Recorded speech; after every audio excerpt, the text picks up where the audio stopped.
Hello and a warm welcome to this special conversation on the Squirrels.in. It's now 11 years of Prime Minister Modi at the helm of affairs in the country. A lot has changed since he came to power. What has been achieved and what's the road ahead? Operation Sindoor, do we look at this as the real turning point for Modi 3.0?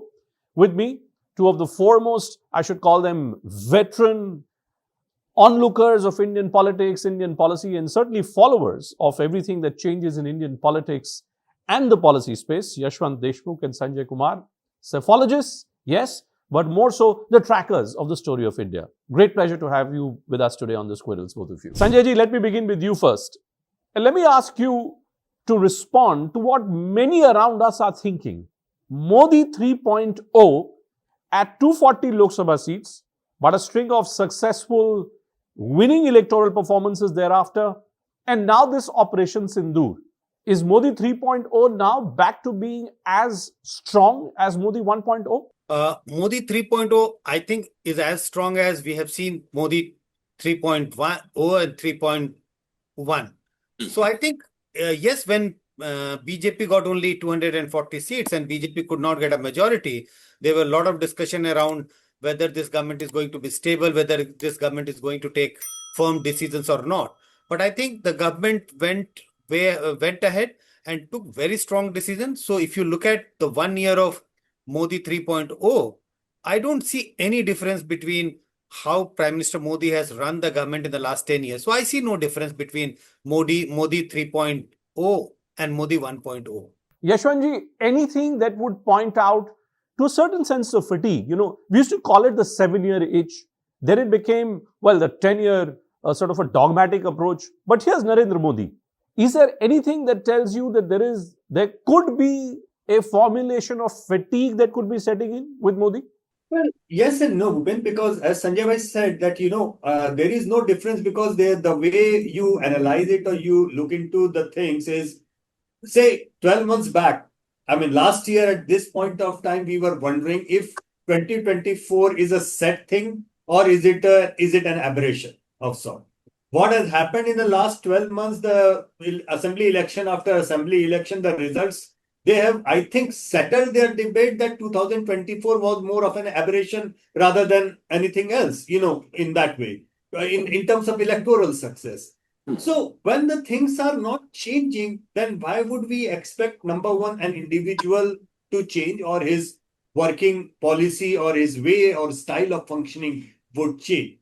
But yes, there is one difference, I would say, which I cannot largely quantify at this point of maybe we should actually draft few questions, Sanjay bhai, around that. My hunch is, Bhupen, that 1.0, the ratings of Mr. Modi was almost 100% of his own. 2.0 is 90% him and 10% of what we can say lackluster opposition. But by this point of time in the 11th year, I would probably give an equal weightage to his popularity and the vacuum, which is so glaring in the opposition at this point of time. Because when I said this on another show yesterday, quite some friend got upset with me that why are you expecting everything from opposition? But my question remains. Modi is doing for the last 11 years what he is supposed to do, given by the mandate that he has got. But there was a mandate to opposition in 2024 to become a strong opposition and a reasonable opposition in that way. Has that mandate been fulfilled or yes or no? So help me understand this, because that's a very interesting formulation that you're putting in, Yashwantji. Are you saying that actually in clear-cut, brutal terms, are you pointing towards a fall in popularity ratings for Narendra Modi and a greater desire maybe for the opposition space to grow? Maybe that desire is not fructifying in some sense. But would you say that the way to look at it is a fall in the popularity ratings of the Prime Minister? I wouldn't say any fall because I do not see any fall. The numbers are not indicating any fall, and that is a kind of an amazing factor, honestly speaking. 11 years, at least in my professional experience, Sanjay bhai has got more experience than me, but I don't remember anybody maintaining this kind of rating, approval rating after 11 years. And globally speaking, we haven't seen that in that way. So I'm not saying there is any fall, but I'm attributing to that number that numbers are, of course, positive numbers for him, but there is an equal sense of his positive numbers coming from what opposition is unable to do as well. Or largely, let me put it very bluntly, that somehow in 11 years, I don't see Rahul Gandhi ji actually filling up that position, that mark, so well that he can directly, get benefited from any anti-incumbency that is coming in the way of Mr. Modi. Okay, Sanjay ji, let's look at it slightly differently to the point which was made by Yashwant Deshmukh. In the last 10 years, look at the number of leaders who had the potential perhaps or who had the burning desire of taking on the Prime Minister. K. Chandrasekhar Rao, the former Telangana Chief Minister, wanted to start off with the BRS. He renamed his party, rechristened his party, loses the election. Arvind Kejriwal, he was supposed to be the jack in the box. He's lost Delhi. Uddhav Thackeray, there in Maharashtra, went to the extent of joining hands with the Congress party. Now, his politics is also kind of a bit topsy-turvy. Where is the villain for the Prime Minister? Who's really challenging the Prime Minister? In 2014, when he first burst on the national scenario, there was corruption, there was 10 years of Manmohan Singh in UPA. In 2025, is there a challenge that you see for the Prime Minister? At least as of now, no, I don't see any leader challenging Prime Minister Modi at a national level. The few names which you named, I think some of them had a very localized support base. Yes, when they were at the peak in their own state, when they were the chief minister, they were very popular in their own state. But I think they overestimated their own potential or overestimated their own popularity ratings. They thought that they are as popular nationally as they are popular in their own state. So it was a mistake on the part of these leaders to be thinking of a national challenger for Prime Minister Modi. Yes, there was a potential, some kind of potential with Arvind Kejriwal because he comes from a Hindi heartland state. His party was ruling in 2 states and he was gaining some popularity, very slow, but popularity across the country. But after Delhi's debacle, that possibility is also gone. So to cut the long story short, yes, I don't see any possibility of a leader challenging Prime Minister Modi, at least in the next few years. So how do we read the India story then, Sanjay ji? Again, to compare it with Modi 1.0 or Modi 2.0, there was a certain base vote which the BJP had, which all of us said had now become incremental because of the Modi factor. Would you say that Modi factor incremental vote, Sanjay ji, is that still in play? Because we didn't see any signs of that, whether it was Haryana or in Maharashtra. The campaign for the BJP also was far more localized. Modi's incremental base, is it still intact? So there is a curve. If I cite the data, 2014, based on our own data, we figured out that every 100 vote which BJP got, 25% vote, 25 votes was contributed by Prime Minister Modi himself because of his own, popularity, credibility. In 2019, the proportion of Modi's share in the BJP's vote went up to almost 33-34%. So 1/3 of the BJP vote was contributed by only Modi's popularity. In 2024 election, and that is why I say this as a curve, that it declined again to 24%.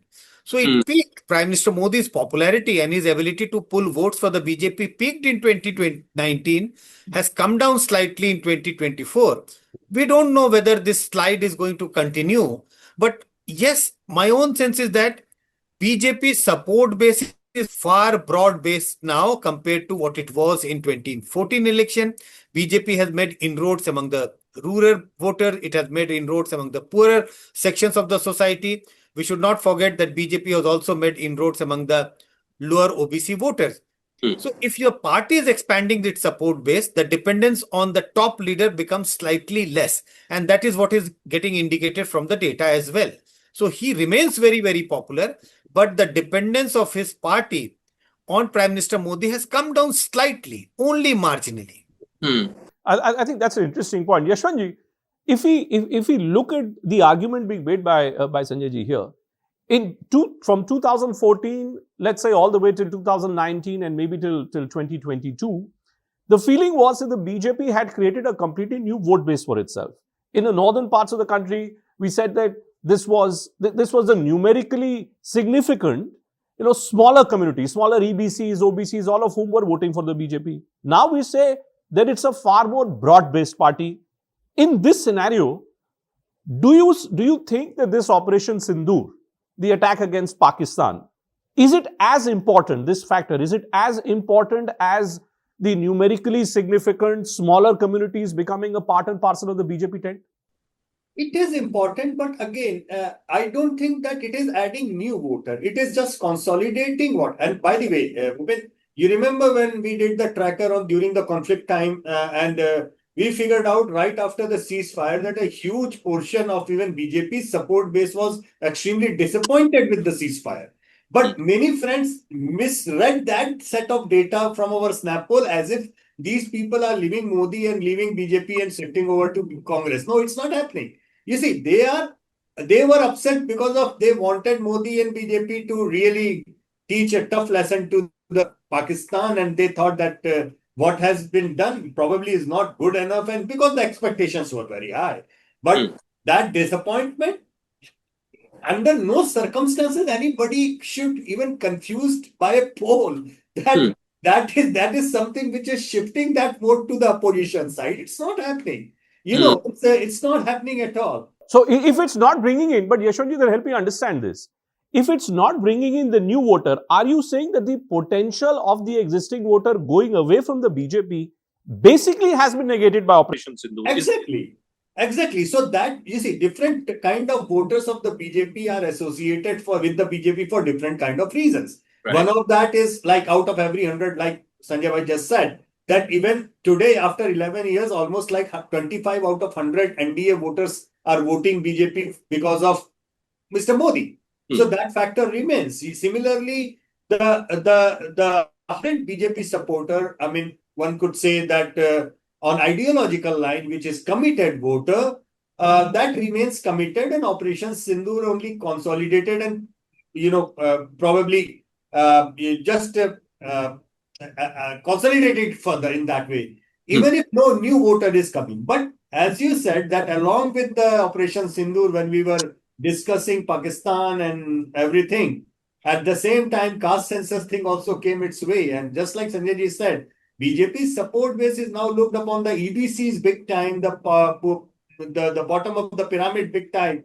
And I think BJP is also not aiming or not looking at treating one large monolith of their support base, which can be treated with one shot of something. No, it's not happening. They know it is a very diversified group, and with each group, they have got very, very surgically aimed, I would say, policies and decisions.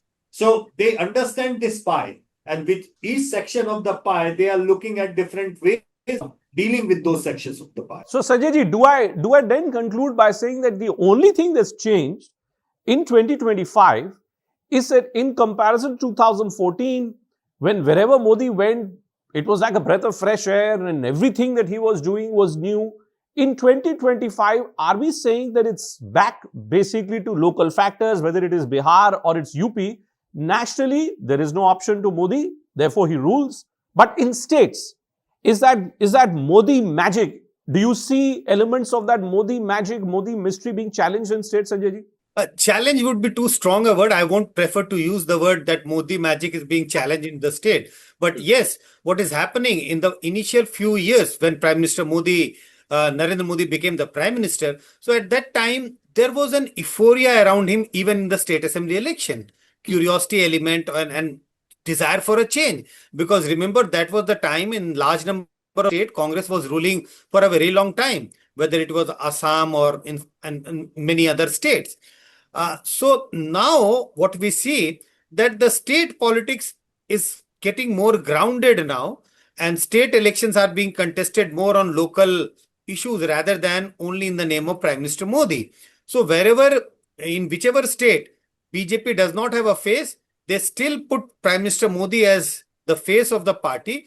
But that face alone is not pulling, the victory for the party. But I think party has to campaign keeping in mind whether they are pitching Prime Minister Modi or the local candidate, keeping in mind the local issues, the local factor. That has happened in Haryana, Maharashtra, and some other states where which went to poll after 2024 Lok Sabha election. And I am sure when Bihar goes to poll by end of this year, we will see local issues playing into coming into fore rather than the elections being contested largely on national issues. Yashwantji, look at what happened. When we launched the missile strikes against the terror targets in Pakistan, the Prime Minister spoke for the first time thereafter in Bihar. Do you think that this anti-Pakistan rhetoric, do you foresee this to be a major factor in Bihar? As I said, that it is a factor, but it is a factor for the BJP voters. I mean, in that way, if you look at it like electorally speaking, it is a factor or not. And I totally agree with Sanjay bhai that it's a combination of three things. The way the BJP's electoral, NDA's electoral juggernaut is that one component is Mr. Modi's popularity, one component is their mother organization and strength of organization, and one component is the local face as and when it's required. And they balance it out of these three, whichever is working. The local factor, local face, Modi, and the organization, the RSS and Sangathan. So they increase whichever is required to get the result in the way they need the result. So I think they know the formula. They understood the formula. But here's my poser to you, Yashwant. You tracked the Jansangh so closely for so many years. For the first time since 1980, Yashwantji, when the BJP came into existence, you have a scenario where you've not had a BJP president. Right? I mean, there was to be a new BJP president. You've not managed to complete the entire exercise of getting your local units in order. And we've been hearing about this for such a long time. What does this tell you? Too much dependence on Narendra Modi? Looking at it, Bhupendra, one is that everything is problematic, failing, something is wrong, something is not adding up right. But at the same time, we have to appreciate that number one, they take the decisions in a much thorough way. Whichever, and because they take the decisions generally, which has a 10, 15, 20 years kind of implication of their timeline in their decisions. But I'm talking about not just the BJP, but also about the RSS in that, in the same line. And this is a very crucial and critical junction, at this point of time. Third government, I mean, 5 into 5, 5 plus 5 plus 5, 15 years of incumbency. They are looking at the next 15 years of politics and the change demographics of the BJP support, north-south equation. There are way too many things for them to actually think over and take this decision. It's not going to be an easy decision as well. No, but Sanjay ji, Atal Bihari Vajpayee and L.K. Advani, when they were at the helm of affairs, look at the entire spate of leadership which they created. Now, Amit Shah and Narendra Modi have been at the helm of affairs. The entire focus has been on the Prime Minister. Is that the reason why we can't go in for this new generation leadership that Yashwant Deshmukh is talking about? How do you foresee this? Good or bad for the BJP? Certainly, it can't be good for BJP because in the long run, you need a wider leadership to take the party forward to run the government in many states. So I don't think centralized leadership is good for winning elections, couple of elections, few elections. But in the long run, when you look at the health of the party, because there would be a time when you require change in leadership because of several reasons. And when the time comes, then the party might find it difficult. The succession might be not as easy as it would have been if party would have developed a second rank of leadership. Okay. Yashwantji and Sanjay Kumar, thank you. Thank you so much for joining us and sharing with us all your critical insights. Always fascinating to go deeper into the real story of Indian politics and the real story of the Prime Minister on this 11th year mark. But just before we wrap up, one final shot at you, Yashwantji. What would be the lasting legacy of the Prime Minister? Would he be judged on the basis of all the great work that he has done? Or would he be judged in terms of how he handles the passing of the baton to the next generation? I think both. As far as Mr. Modi himself is concerned, I mean, if you look into the narrative of the Jansangh and the BJP of the three issues, that is the 370, Ram Mandir and Common Civil Code, they will be done. I mean, third one is possibly going to be done within his tenure. So that would be a legacy. But something tells me, Bhupen, that, Mr. Modi is not the kind of person who would be just happy and satisfied with fulfilling these three. I think he as an individual has something in his mind that this has to be beyond this and as a lasting legacy of people remembering him. Now, what that would be, that I am not very sure of. But as Sanjay Bhai said, that I don't see any challenge to him at the national level. But that is not going to stop him from doing or planning what he is doing.